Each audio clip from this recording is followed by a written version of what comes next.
In this video I want to talk about for loop. Now ahead of time I have designed this interface, and that's because I don't want this video to be too long, and because I also know by now you already know how to design. I'll just tell you a few things that I did. One was to create 3 buttons, and these buttons, by buttons I mean this element right here. So this generate numbers has a text of generate numbers, and the ID of that element is number button. And there's this other one which is generate even numbers. It's even number button, and the text is generate even numbers. The last one is generate odd numbers, but the ID of that element is odd number button. Now down here I also have the font family. Of course I didn't change that, but I changed the font size to 15, and the text alignment is set to center. Now for the label button, I changed the border width to 1. I also changed the border radius to 3, and in fact I'm actually going to change that to 5, and I set the text alignment to justify. And I'm saying this just so you, in case you want to replicate this program, it makes it easy for you to know what you're renaming. So text, I'm going to eventually get rid of this. We don't need that.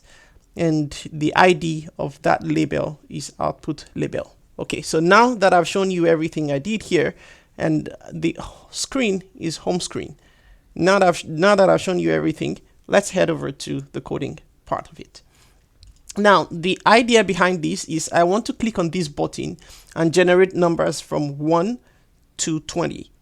And the way we'll do that is, and when you think of this, you can think of a couple of ways to do this, right? Because if you already know that you're generating numbers from 1 through 20, you would probably think, oh, well, if I already know the numbers, why not just start printing it out, right?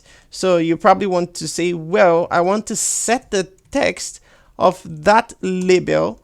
I want to set the text to, and then you start writing 1, 2, 3, 4, 5, 6, 7, 8, 9, right? Now, while this approach might seem to be perfect, it's actually not. So imagine you have 100 numbers. Would you want to still type it like this? The answer is simply no. So is there a better way we can do this? And that's the question. And the answer to that is yes, by using a for loop, or we use a while loop. In this video, I'm just going to focus on the for loop, and in another video, I'll also do the same thing using a while loop. So let's get to it. The first thing we want to do is, of course, have our own event, all right? Because we want to perform something. We want to do something. So the ID of the first one is number button. And so I'll pick that and comma, and I want to click and comma again. And this time around we have function. Now here in this function, of course, don't forget your semicolon after the closing parentheses of the on event. Now here, what we want to do is to have a for loop that iterates from 1 through 20. And the way we do that is by saying for var I equal to 1, and we have this semicolon, and we say I is less than. Now, because we know we're going up to 20, we can think of this in 2 ways. So we can think of this as less than 21, or we can think of it as less than or equal to 20. So depending on what you write here, this is very, very important. So if I had less than 20 here, that means it's not going to get up to 20. It's just going to be the most it's going to print is 19. And now here we can go ahead and say we want to do I++. And just so you know, I++ is the same thing. And let me just write it here for your sake. I++ is the same thing. It's the same as I equal to I plus 1. And this is also the same thing, and which is the same as I plus equals 1. So whichever one you choose to use here would work just fine. So I encourage you to try these different variations, try them out. I don't want to do that in this video because I don't want this to be too long. All right, so let's get to it. What do we do now? What did we just do? What we did was to set the text, right, of this output label. And we set the text to that particular number. But if we try to do that like this, what this is going to do is that it's always going to overwrite what we have here before. So let's go ahead and run this, and I hit this generate number, and you see what we have is 20. But this is not the effect we want to have. This is not the intention. Our intention is to have, so for instance, on the first iteration, it prints 1, and then it prints 2, and then it prints 3, and then it prints 4, and so on and so forth. Now, if we want to achieve that, we would need to concatenate. And by concatenation, we just mean joining two things together. In this case, we're joining a string and a number. So let's go ahead and try. Let's see how this works. So all we just need to do, and if you don't include parentheses here, it's still going to work fine, but I prefer to have parentheses there just so I know that this is what I'm doing. Now, when I do this joins this with this.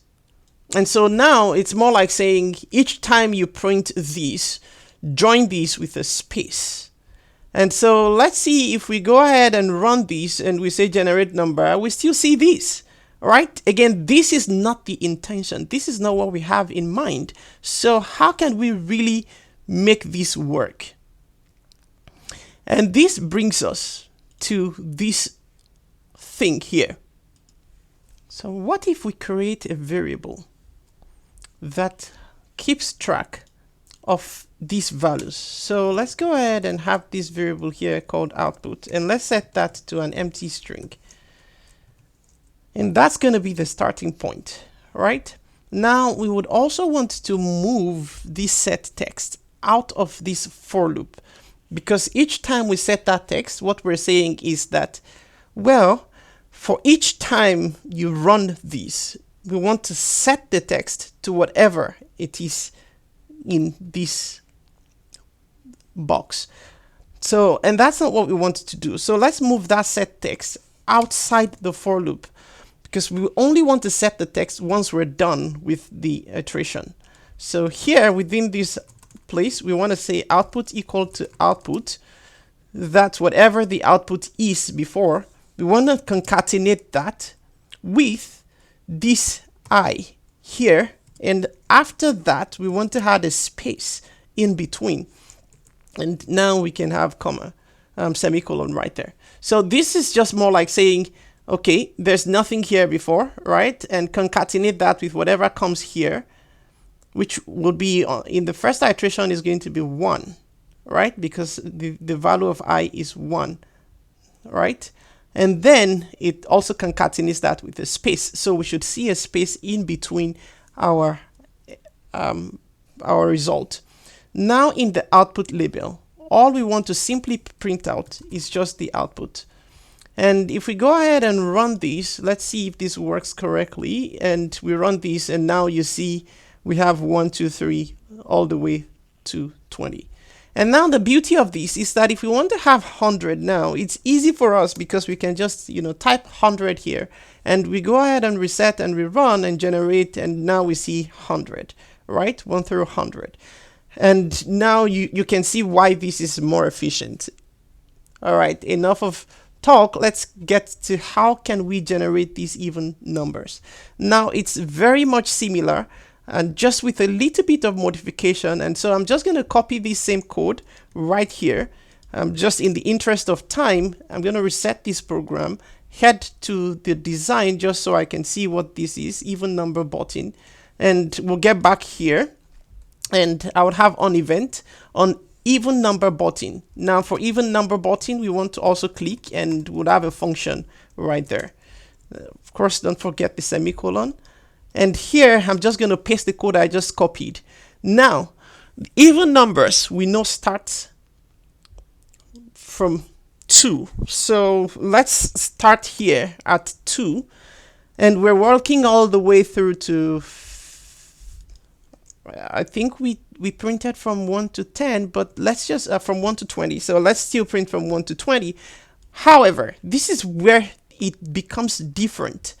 For even numbers, we know that the next number we print out is 4. So if we look at this, the first number is 2, the second is 4, the next is 6, the next is 8, the next is 10, and so on and so forth. Now this tells me that the difference between this one, that's the second number, and this first number is 2. The difference between the third number and the second number is 2. The difference between this one, the fourth one, and the third one is 2, and so on and so forth. So that 2, that increment of 2 is what should happen here. So I plus 2. And what this means, again, I said this is just a long form of doing this. And I talked about this, right? That you can do I equal to I plus 1. So let's go ahead and try this out and let's see what we get now. And that's just a modification we have to make to this. So let's reset and let's run and generate even numbers. And you see 2, 4, 6, 8 all the way through 20. All right, let's get going. And let's do for the third one. I'm just going to copy this again. And I would also create an on event, and this time around for odd number button, and we would have click, and we would have a function right here. So of course the semicolon. I'm going to paste that code, and again this starts at 1, so 1, 3, 5, 7, 9, and so on and so forth, right? So now I know that I'm starting at 1. That is this right here. So I'm starting at 1, and so I have to change that to 1. We're going all the way to 20 if it exists. Well, here as well, we'll still have I equal to I plus 2. Why? Because the difference between the second and the first is 2. The difference between the third and the second is 2, and so on and so forth. So I want to write this using another variation. So if you look at this program here, I talked about this other variation, right? So let's go ahead and use that variation here. So I plus equal to 2. All right, so these are the 3 variations. I believe I've used the 3 of them. So we have I plus plus, you can also have I equal to I plus 2, and you can also have I plus equal to 2. Let's go ahead and let's run this application and let's see if it works. Now you see 1, 3, 5, 9, 7, 11, generate even numbers. We see these and generate numbers. We see from 100. And of course, we can also change this to 100 if we want. And we can change these also to 100 if we want. And let's reset, run, generate odd numbers, and you see what we have here. All right, that's what I want to show you in this video. Hopefully it wasn't too long. I tried not to make it too long, but I'll see you in the next one, where we'll make a little modification to this application just to get a little bit more feel of what we can still do with this. I'll see you in the other one. Bye.